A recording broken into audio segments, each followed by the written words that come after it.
For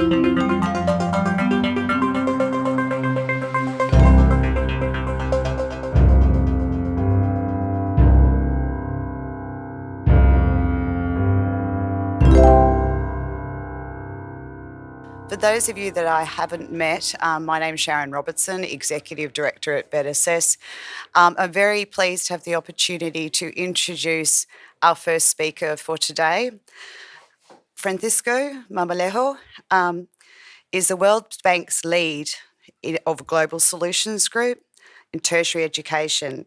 He also serves as a lead education specialist for India, based in Delhi. In his capacity as the World Bank's most senior official in tertiary education, he serves as the institutional focal point on the topic of tertiary education and provides advice and support to country-related projects that the bank has in more than 60 countries. Previously, he served as founding executive director of the Consortium for North American Higher Education Collaboration, a network of more than 160 educational institutes. It is with great pleasure that I ask him to come and brief us today. Thank you very much. Good morning, everybody. Good morning. The fact that when I arrived this morning, there was only one person here remind me of the story of somebody who was invited to give a lecture, and then when he arrived, there was only one attendee. And so he keeps wondering, what do I do? So he keeps waiting 5, 10, 15 minutes. And then at the end, he decides to present his lecture. And then in the middle of his presentation, he couldn't resist the temptation. I said, I'm wondering why you were the only one interested on my topic. And then he says, well, really, I'm not interested on your topic, but somebody asked me to close the door when you leave. So today, believe it or not, there was one person here when I arrived, so I was very pleased that at least there was one volunteer willing to close the door. Now, and I know that you went to the koalas, some of you, right? Who went to see the koalas?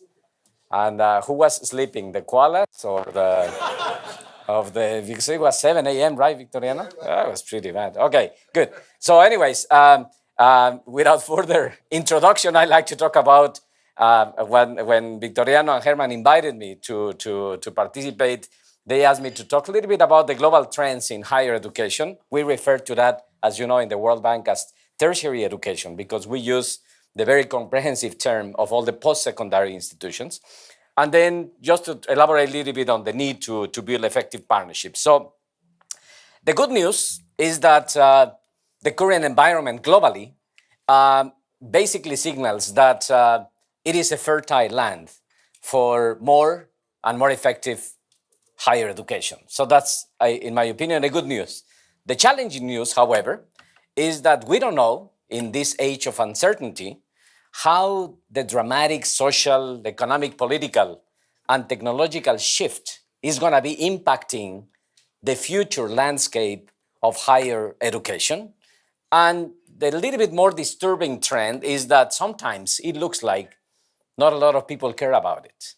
We are so busy with the pressures and the opportunities and the challenges of today's higher education that we don't pay a lot of attention to what is going to happen. We don't pay a lot of attention to make scenarios about what may happen, and then to see how, if possible, we in higher education anticipate what is going to happen rather than just sitting and waiting to see some of those trends. So that's why meetings like this are important, because in a way, those are the kind of events where people have the chance to forget about what is going outside and just to think a little bit about what are going to be the implications and in which way higher education should reinvent, should transition in order to better respond to challenging needs that are going to be emerging in the future. So why this is important? Well, because I think we need to also be creative about ways to see how the future is going to be for higher education. We need to be thinking in a way out of the conventional. And this is paradoxical if we consider that higher education not always tends to be innovative in the way to think how the future landscape is going to be about. So it is a contested terrain, because in a way, I think everybody is trying to figure out, again, what is the strategic position of our institutions, our systems of higher education. And of course, the problem is that as we are doing that, everybody's doing that as well. So we need to figure out what is going to be precisely what is going to make a difference in trying to make, again, of higher education a more effective place. So Peter Drucker, years ago, anticipated that higher education was in crisis. In fact, he said that universities will disappear. Well, recently I moved to India only 6 months ago, and one of the shocking, among the many shocking numbers that you hear of India, is that in the last 15 years in India, every single day, including Sundays, 4 higher education institutions are being created. So in a way, I guess probably Peter Drucker was a little bit wrong, or not. I think he was wrong in the fact that, again, 4 institutions are being created, at least in one country, and many more. But also, he made a point when he was trying to make the case that we can no longer do more of the same, that the current solutions won't be the solutions for the future, that for the emerging challenge that the world is going to be facing, and for that matter, higher education, something different needs to be done. Otherwise, as I will explain to you later, probably we might be not responding properly to that. And so why, and what is the impact that all of us has in higher education? Again, look at the past, but more important, look at the future in order to see where you are right now. So the context is a little bit different, I might say.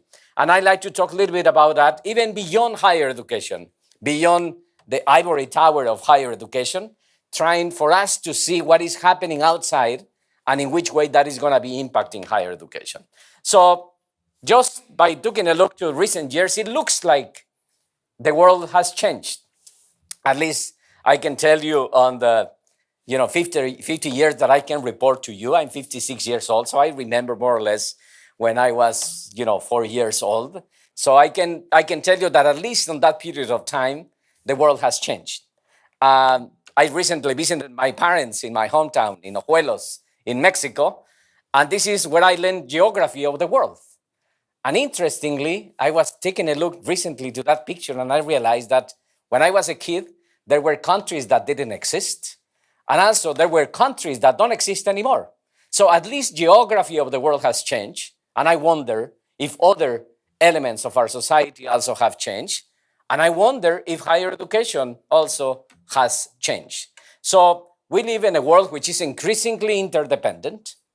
We live in a world which is increasingly interconnected. When I was a kid, that's the way that I knew about the news of the world. There was a radio that my father used to turn on every day at 7 p.m. in order to listen to the news. There was no electricity. Those were the batteries that existed back in those years. And today we are in a completely different scene. So we have more than 1 million emails which are being produced per second. So if you wonder why you have 6,000 emails on your inbox, don't be afraid. That's the reality of the world in which we live. So we live in a world in which things are happening instantly. And also, even diseases can be spread out very, very fast. We live in a world which is increasingly turbulent, unfortunately, with a lot of tensions and pressures. And also, we live in a world which is increasingly fascinating. And I wish I could live many years in order to see of one of the many things that we know that are going to be happening in terms of the interaction of technology with life, and then with many more things that unfortunately we don't have enough time to enjoy, but the younger generations will be able to do. In other words, it is a new reality that, we like it or not, we have to learn to see with different lenses. And then if we bring that to higher education, who told us that universities shouldn't change? Who told us that universities can't change? And I guess I don't need to convince you, because you are one of the ones which are thinking ahead in terms of the need for change in higher education. So to begin with, let me tell you briefly, it is an increasingly complex sector. It is not anymore just the sector of universities. It is an increasingly complex sector with a variety of factors involved, with significant expected growth, but not necessarily a growth that it might be seen as very simple. It is a sector as well that is under a lot of pressure for a more effective response, and for which also societies and governments want solutions about a more effective higher education. The World Bank conducts periodically a survey with governments and decision makers in governments in different countries, and those are what they are telling us. Which are the top 3 issues that higher education is facing in your region? Quality assurance and governance is the first one. And I think that connects very well with what the declaration is trying to do. So that is a key element that all governments are concerned about. Second one, what happens with the graduates of the higher education institutions? So what is the connection that this has with the declaration? Well, at the end of the day, it connects precisely with the need to have relevant information about what students learn. The whole issue of who should pay for higher education, the diversification of higher education beyond the traditional universities with a lot of emphasis on technical and vocational education, and of course, issues such as equity and access and innovation. Those are among the top concerns that governments are aware of. Now, there is another question, which is, what do you think will be the priorities that you are going to be paying attention to in the following years? And it's very interesting to observe many things. For instance, a reaffirmation that is still a big issue will continue being the big gap between education and employment, the issue of who should pay for education, and also, again, the whole issue of quality. But then if you try to find there what is internationalization, interestingly, as you can observe, it is very low in the priority list for governments. You might say, well, that is not the case in Australia. That is not the case of X, Y, or Z countries. It is true. But in general, the whole concept of internationalization, against what we may believe in our field of higher education, it is not being seen as the main priority that the countries observe that is going to be happening in the future. Again, it is just for your interpretation. So what do we know about higher education? And also, more important, what we don't know. So let me make a quiz. For instance, what is the percentage of tertiary education students that are 25 years or older? Which is, again, a significant shift that we know it is happening in the world. We don't know. We know in some countries. We know in some countries there are some proxies of that. But globally, we don't. That's one of the things that we don't know. On average, what percentage of undergraduate students finish their academic program on time? We don't. We know that it is a problem. We know that even more than access, the big challenge that higher education is facing today is retention and also success. And we have some signals of some countries. Let me give you the case of Chile. I don't know, somebody comes from Chile, but in Chile it takes probably 7 years, even in some cases 8 and even 9 years for someone to finish an academic program. So we know the case of other countries, let's say the United States, where a significant number of students don't finish during the 4 years. So, but we don't have also that collective information. What is the average debt that the student has?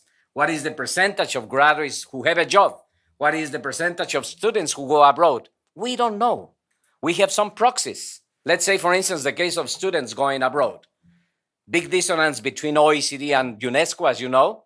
UNESCO collects the information of students which are seeking a degree, not the ones who just go for temporary exchanges, while OECD connects all that information, but it doesn't collect the information from all countries. So again, the whole issue of adequate information about higher education still remains as a significant deficiency in higher education globally. And for that matter, that deficiency becomes a significant opportunity to do more things in order to have more quality of information that may help to better guide decision-making of institutions, parents, students, governments, employers, and everybody else. So we know, again, other things that we know. For instance, that there is a significant growth in higher education that has been experienced in the world. And as economy and societies become more global, highly competitive, technologically driven, constantly changing, and more important, as societies are becoming much more knowledge-based economies, we know that that pressure will continue. And we see the numbers showing that. Some facts. Globally, higher education enrollment has increased from 124 million to almost 200 million in the year 2013. That is a fact. Another fact is that in some countries, the growth is much faster, especially, let's say, the BRICS country, and particularly within the BRICS country, basically China, India, and Brazil. Whereas you can observe the growth has been much faster than the average growth globally, about 100%. We know that enrollment in upper middle income countries has grown about 7% per year in the past 20 years. So it is true that higher education has dramatically expanded in recent years. And all scenarios signal towards a significant growth for the next 20 years. Look at the case of China and India. Here is the case of China, in which, interestingly, as you can observe, basically the peak in the demographic, and for that matter, the consequence in higher education, is going to be about more or less the year 2022. And then you will start observing an interesting, complicated, and challenging decline. Look at the case of India, which is now the second largest higher education system in the world. And you can observe that, at least for the case of India, and for that matter, the South Asia region, that is going to be where a significant growth is going to be experienced in higher education. More than ever, more people are having access to higher education. In some regions, the growth has been spectacular, but again, in others, that is not the case. Look at this particular chart. Enrollment in upper middle income countries, again, that, as I mentioned to you, has been growing. You can observe a significant difference between some countries. You know, this is the global growth, but then observe the case of high income countries and also the case of low income countries. So even though there is growth, still it is a fact that there are important sectors of society which are not having access to higher education. And if you see that, for instance, in the case of regions of the world, you can observe the same. The lower one is the sub-Saharan Africa in comparison to the East Asia Pacific in other cases, or the upper middle income countries. So is the pace of growth enough? Higher education basically has responded with growth, basically with more institutions and with more capacity, basically to cope with the significant pressure that demographics is having. But still, there are significant disparities in access. Some cases, rural, women, poor, socioeconomic disadvantaged people, those sectors of society, for them, still higher education continues being an unfulfilled dream. Tertiary education still is a privilege for a few. Less than 2% of the total population of the world is privileged with the privilege we have of having access to higher education. Look at the case of my own country, Mexico, in which you can observe the case between the poor and the rich. So if you are rich, most likely you will have an access to higher education equivalent to South Korea, which is one of the countries having the highest access rates in the world. But if you are poor, most likely you will have an access to higher education equivalent to Malawi. So in one country, you find also significant disparities in terms of who has the opportunity to have access to higher education. And then you can observe that, unfortunately, the numbers, the names of the countries you're going to see, but basically this is the case of the UK, and also this is the case of, let's say, Mexico, etc., in which, of course, also you observe a significant disparity in terms of access to higher education connected to where you are coming from, connected to the socioeconomic background of you and your family. And consequently, again, that represents that for a number of people globally, still the dream of higher education continues being a nightmare, or continues being just an aspiration that is not possible. So in summary, demographics is and will continue being a major driver for growth in higher education, and higher education, for that matter, will experience a significant growth and also a significant diversification. So what are some of those implications for global higher education? Well, the first one is, believe it or not, that soon the developing countries will represent the great majority of higher education globally, not the developed countries. For that matter, then, the future of higher education, we like it or not, is going to be defined there, not in the developed countries. So that equation is going to be changing. The question is, are we prepared for that? Or are we still thinking about higher education as the traditional higher education in the traditional places for the traditional people, or we should look at the rest of the world where the future of higher education is going to be defined. Globally, higher education will transition from still an elitist approach, as I explained to you before, towards a much more access flexible model, which means that both learners and of the suppliers of the service will be completely different. So we are, I believe, in front of us, we have a dramatic diversification of modalities and providers of education. If we think about the fact that the funding model, the role of technology, the emergence of multinational institutions, and the portability of credentials, all of that, of course, it is challenging the traditional assumption of what do we mean by university? What do we mean by higher education system and institutions? So there will be an increased pressure for access to higher education, but not for many years, because the demographics of the world are going to be dictating to us things that we don't think too much about it today. Can you think, for instance, about countries that today are having to close universities, while others are experiencing the big challenge on how to provide education to the many more which are trying to come for that? That is happening. So I think it is important to pay attention to the demographic trends, because those are going to be having significant implications for the world and, for that matter, for higher education. Let me make a test to the group. Too early for making a test, but it is. So where are those countries in the world? Well, find them. It's hard to find them, right? So why I mention that? Well, because by the year 2050, which is not too far from now, we are talking about only 32 years more, I believe. In addition to the usual suspects, the largest countries in the world will be those that probably sometimes we don't even are able to find them on the map. So for even we don't know a little bit more about them. So pay attention to that, because that's where the world will grow. Again, think about the fact that in future years, as you know, societies in the developed countries are going to be shrinking. That is happening right now.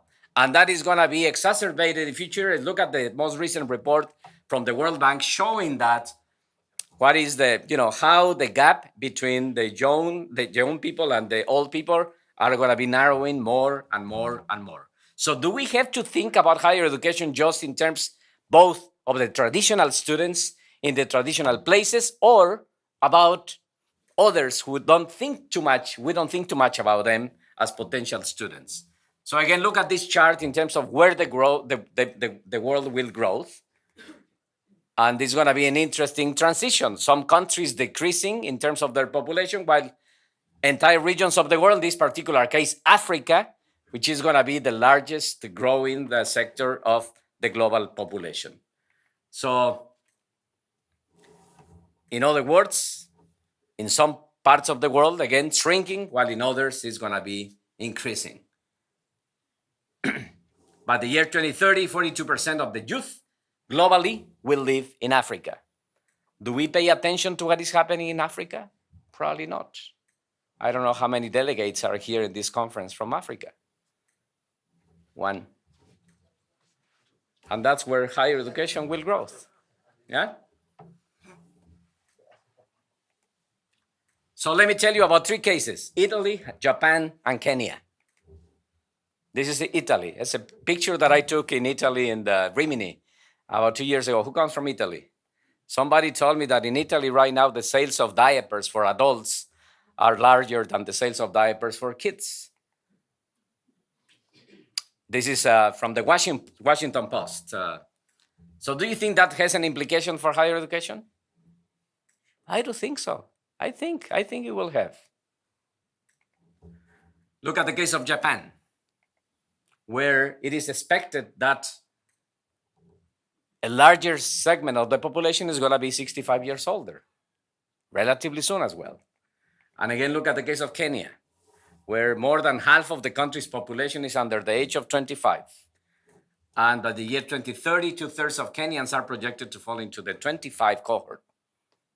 Again, think about that. On the other factor, another factor is that the population of the world is going to be more and more living in urban areas. And for that matter, higher education will have to transition to become an urban higher education. And also we'll have a challenge in terms of how to address the needs of that 25% of the population, which is still won't be living under urban areas. Again, those are some of the numbers that I think we have to pay attention to that have absolutely nothing to do with higher education, or that probably have a lot to do with higher education. So it is clear that there will be a brutal pressure for talent in future years, just by virtue of taking a look to how the balancing act in terms of population will be happening. That is happening in terms of the needs of educated people in both developing and developed countries, as you can observe in this yellow line, where the jobs are going to be there in that type of work. So we better pay attention to those issues, because believe it or not, this is a picture that the pediatrician of my kids used to have when when they were kids, of course. And I remember my kids all the time telling me that, look at that. You better treat me nicely. So are they going to find a job? That's another question that we have to pay attention to in higher education. We are preparing a lot of people. Are they having the right set of skills that are going to be needed? Well, again, evidence shows that there is a lot of room for improvement on that sector. That probably we are dedicating a lot of attention to just bringing them, teaching them what we believe it is good, and then making sure that, hoping that they will be successful in the future. We know that what we learn in school sometimes is a little bit different to what are the realities outside of this beautiful building. And we know that we dedicate a lot of attention in our students, mostly in this area, which is the capacity of them to remember, to memorize what me as teacher is teaching them, and then they will learn that, make the test, pass, that will go to the transcript, that thanks to the work being done by declaration is going to be, available in other places. But then after that, as you know, a lot of that stuff is going to be placed in the storage of the memories. Just think about this. Do you remember how many teachers you had when you were in the higher education? Probably 30, 40 teachers. How many of those 40 teachers you remember? Probably 10, 15. So that means that at least the names of those teachers that you don't remember, probably you don't remember also what subject you were learning from them, right? And of course, that is a reality that we have to face. Look at this survey that shows a comparison between the level of satisfaction that employers have with graduates, but also the level of importance that they give to a series of skills. This is a survey that we conducted in India about 5 years ago. And then basically that shows the gap that we know that exists. The left one shows how satisfied they are with those skills that are here, and the right one shows how important it is for them. So my hypothesis says that probably the labor market is demanding something different to what we are providing in higher education. And that, again, there is a lot of room for improvement on that particular sector.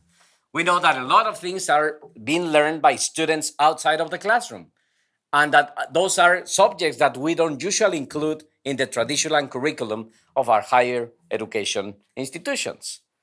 And that is a reality that happens today, because people eventually have to change profession. Probably that happens here. Let me ask this question here. How many of you are working in something different to what you were studying for when you were higher education students? Please raise your hand. Oh my God, look at this.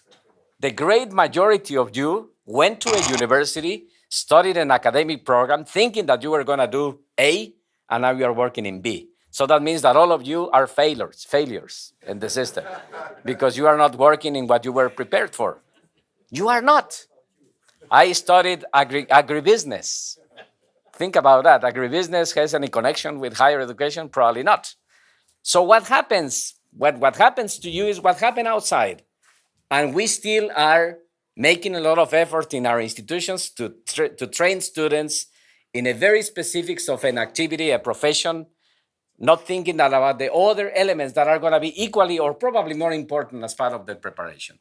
Then the other challenge is if we are measuring learning properly. And again, I don't think I have significant room for improvement on that particular sector as well.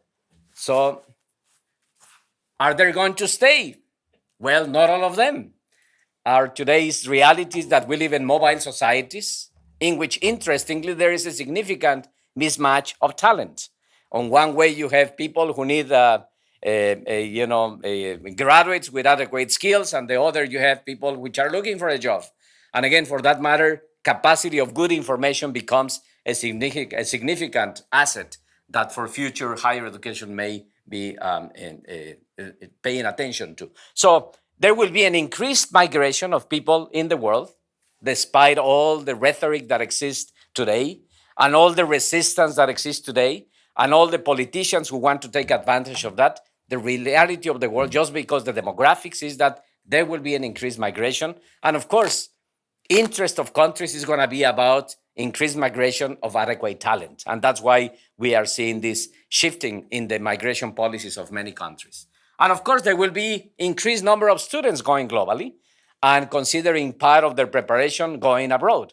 But just think about the fact that even though those numbers are going to be growing dramatically, still they will represent a very small percentage of the total population in higher education globally.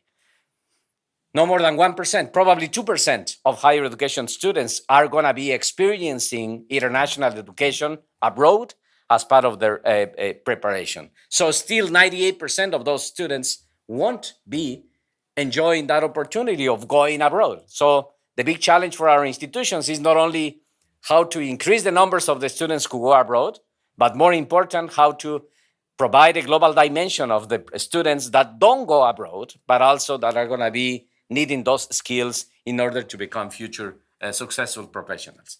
So from an economic standpoint, there is a significant incentive for higher education that I'd like to mention to you briefly, because it pays back to study. I have 20 minutes? Oh my God. Okay, 10 minutes. So the study that the bank conducts periodically about rates of returns of education shows that very clearly. Years ago, and when I visit some countries, sometimes people tell me, and why the bank has been providing policy guidance to government not to invest in higher education. That used to be the case of the World Bank, especially in some regions of the world, Africa and Latin America. But interestingly, look at the most recent data. What it shows is that it pays back to study, but more important, that it pays more to study at the higher education level. In other words, the private returns to education are the highest at the higher education level globally, and in some regions of the world is even much more. However, the rate of return to higher education from economic standpoint is starting to decline. So that is going to be another element that is going to be into this mix of the different combinations of what is going to happen. So it is not only about money, we know, because there are significant social benefits, and there is a lot of research showing that higher education's benefits are much more than just money. That, let's say, to put an example, that most likely, if the mother has higher education studies, most likely the kids will have higher education studies as well. We know that people with higher education are people who have, more consciousness about the environment, which are more tolerant to other perspectives of people, etc., etc. So let me tell you briefly about the technological factor, because many of you are experts on this, so I won't tell you too much about it, but just making the case that technology also will represent a significant shift in higher education.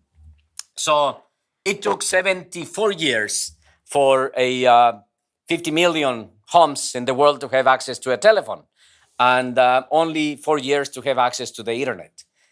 In my hometown, for instance, my own Consuelo was the person in charge of the switchboard, because telephones didn't have at that time. You have to call, and then somebody will answer, and then we'll make the connection. And by the way, she knew everything about everybody in town. I don't know why. So how many on this group know what a slide rule is? Okay, look at this. This is a good proxy of age. Let me ask again. How many of you know what is a slide rule? Please? Okay. So the ones who don't is because either are younger or are younger. Because for the ones who don't know, those were the calculators that we had. We didn't have calculators back in those years. We had computers, of course, or mobile numbers, etc. So we used to use computers like that. How many of you have to program the Hollerith code while you were students? Oh my God, I'm a minority. Nobody? Wow. Okay, this was the first mouse, by the way. So again, technology has been changing in many ways, and of course, it will change in the different ways. I like it. It goes back, right? So again, technology has changed our lives, and of course, and just think about that today. 20 homes that have all the power of technology that existed in the entire world in 1995. And of course, robotization is a reality that is going to have a significant impact in jobs, well-being, and believe it or not, higher education again. So we better pay attention also to the impact that technology is going to have in our lives and is going to have in higher education. So those are pictures that we see, we may remember from all those old magazines, right? So that's the kind of technology that existed, very fancy. When I was a kid, I remember seeing those magazines. And most likely, the future generations will see those fancy technological means that we use today also as kind of very old, kind of nostalgic, etc., etc. So, of course, there is new limits of privacy. Declaration is aware of that, of course. And okay, this is interesting. That might be possible very soon. And this is the one that I like the most, right? So, of course, and there is a very significant technological shift and an impact in higher education that just by the emergence of new ways to teach and new ways to learn that, again, we need to pay attention to. And why this matters? Because also students are different. Since 2015, all students, as you know, are digital native. And of course, for them, technology is something completely different to what it used to be. For the teachers they have, it's a different youth, and it's the youth that uses technology with different means, and they care less about what, even in museums. Tonight we will go to a dinner, I guess, where we will have an opportunity to not use our mobile phones while we enjoy the views there. So students are not the kind of student we used to be. We train to be sequential. Students are not. They are multitask. They are doing many things at the same time, and they still are learning. What happens at my home, where my kids know more technology than myself, happens in the classroom, where teachers know much more than the students know much more than the teachers. And of course, that makes sometimes wonder, what they think about their teachers. So there is a big challenge because, again, technology needs to be more properly used in order to make more effective the teaching learning process. And of course, we shouldn't idealize that type of profile of students because also they are constantly distracted. They suffer the syndrome of the copy paste and Wikipedia and Google, etc., etc. So they might have a lot of technological gadgets, but as this parent is speaking with his son, probably sometimes we wonder if they don't use another technological gadget, which is equally more important, which is the brain. And but also, I think at the same time, we should be being cautious about the fact that the world is different to many people. So look at these scenes that show the difficulties that a lot of kids face in the world in just having the opportunity to have access to education. This is the typical library of your universities, but also this is the library of other institutions that probably we don't pay attention to anymore. This is the typical computer classroom, and also we see many higher education institutions in the world for which a computer classroom is like that. So distant realities that, again, we need to pay attention to because higher education has a responsibility. And those distant realities sometimes are not so distant, as you can observe on this particular chart, where you can see two completely different worlds just separated by a wall. And as Dominique Moissy said in the book of Geopolitics of Emotions, the challenge of our today's life is that poor people know how rich people live, and rich people know how poor people live, and they don't like each other's reality. And we can observe that on the news every night. So a fundamental question is higher education institutions being located in regions, and higher education institutions being also local citizens, corporate citizens in the community they live, and many times we don't even know. So we know that governments must act, but national level changes are not sufficient. We know also that tertiary education institutions need to embrace the change themselves. The challenge with the lack of evidence and lack of information is that many times we know that things happen in higher education, but we don't have way to demonstrate that if things happen due to what we do, despite of what we do or independently of what we do. That's why good information, good data, and the kind of work that you do, it is significantly important. So higher education is data rich, but information poor. And that is paradoxical because where the intelligence is in our societies is precisely in higher education. The ones who criticize higher education say that this was the Italian university in 1350, where, by the way, as you can observe here, somebody's sleeping, or somebody might say that it's just reflecting, concentrating. And that today's universities are like that. That universities have not changed. Probably are more modernized and we use PowerPoint, but still we are repeating the traditional model of I am the teacher who knows, you are the students who don't. And I decide what you learn, and you don't decide what you learn. So, and my invitation is, again, for everybody that I speak about that, is to convince not only ourselves, but others in doing things different. But we in higher education are experts in the art of ambiguity, which is continuing doing the same, but waiting different results. And also we are very good at blaming others for the problems we face in higher education. You know, everybody I speak in higher education and I ask, what do you think about the students that are coming and say, oh my God, I don't know what happens in high schools because they come totally ill-prepared. And then you go to the high school and they will say, oh, I don't know what happens in secondary education because students are very badly prepared. So that's why I refer to as the syndrome of the chicken, right? Which is doing the stuff and then, anyways. Higher education, say, criticizing is that the only business that holds a formal ceremony to get rid of its clients. And the paradox is that higher education institutions are the best laboratory of social change, but also they have a tendency to inhibit their innovation capacity for the sake of tradition, prestige, reputation, etc., etc. And also we need to be mindful of that, the fact that innovation is not always the best. There are a good number of failures. I remember one, which is Trump University, for instance. MOOCs, remember about 5 years ago, MOOCs were going to be the solution to everything. And of course, we need to be mindful of the fact that it has significant limitations. And also, what are the drivers for new ideas? It is about expanding educational opportunities, or is about just finding someone to have an economic benefit out of that?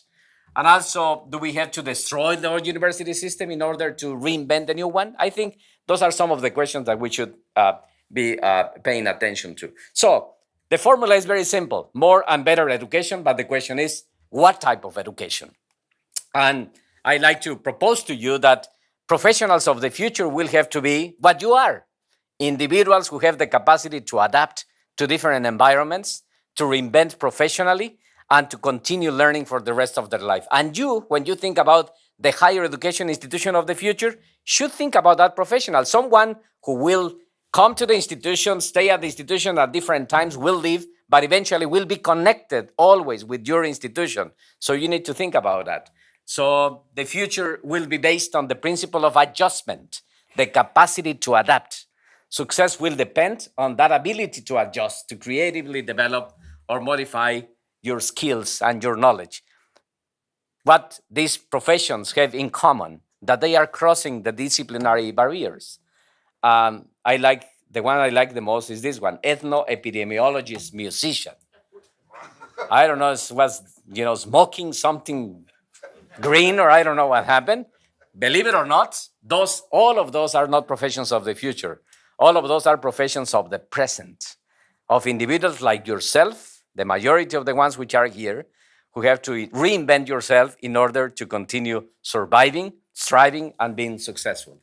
So in the bank, we use a list of the pending tasks that I will finish with that, believe it or not, of things that we believe is important to do in higher education systems, and that's the basis of our interaction with many governments.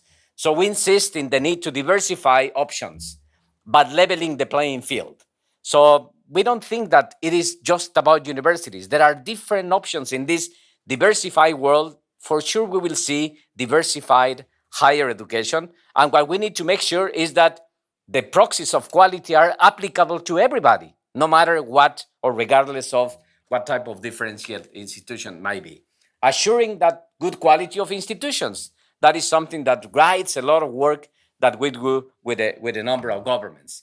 Making higher education more equitable and more affordable. Because again, as I mentioned to you before, there are significant segments of the population for which higher education continues being an elusive opportunity.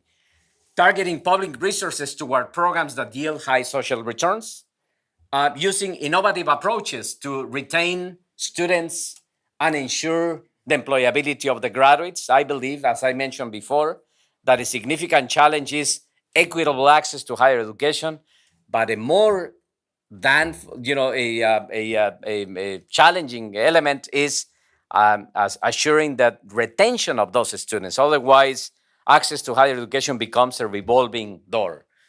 Of course, if we want to improve higher education, we need to improve the previous levels of education. So we cannot neglect the previous levels of education, especially the secondary education.